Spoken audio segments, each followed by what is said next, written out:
Good morning. It's June 3rd, 2026. I'm Ken Smith. Here's some of the stories we're working on in the WRAL newsroom. Of course, we have to start with that disappointing loss by the Carolina Hurricanes last night to the Vegas Golden Knights.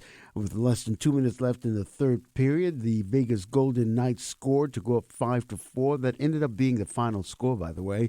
The Canes are back on the ice at Lenovo Center tomorrow night for Game 2 of the Stanley Cup Final. The puck drops at 8 o'clock.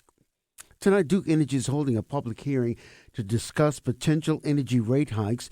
The meeting, originally scheduled for last month, was postponed to today due to a miscommunication by the North Carolina Utility Commission. Now, your power bill could increase up to 18% over the next couple of years if the request is approved. That means the average customer would pay about $34 extra starting in 2028. Now, the public hearing is happening tonight at the Durham County Courthouse. That starts at 7 o'clock this evening. Well, today, state lawmakers are expected to vote on a bill aimed at putting guardrails on data centers. This bill was introduced back in May. Now, the bill addresses how and where data centers could be located in our state. It would require data centers to cover the cost of electricity, grid upgrades, and new power generation. The State House is expected to vote on the measure today. Then it will move on to the State Senate.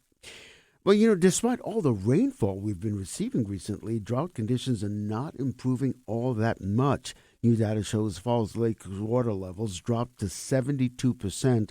Now, the dwindling water supply is why the city of Raleigh water customers are under restrictions right now. Now, the city says Phase 2 water restrictions will begin if levels at Falls Lake fall at 60%.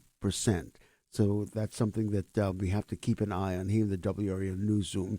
Meteorologist Elizabeth Gardner says a light jacket is in order today, but moving into the afternoon, the temperatures will get into the mid-80s.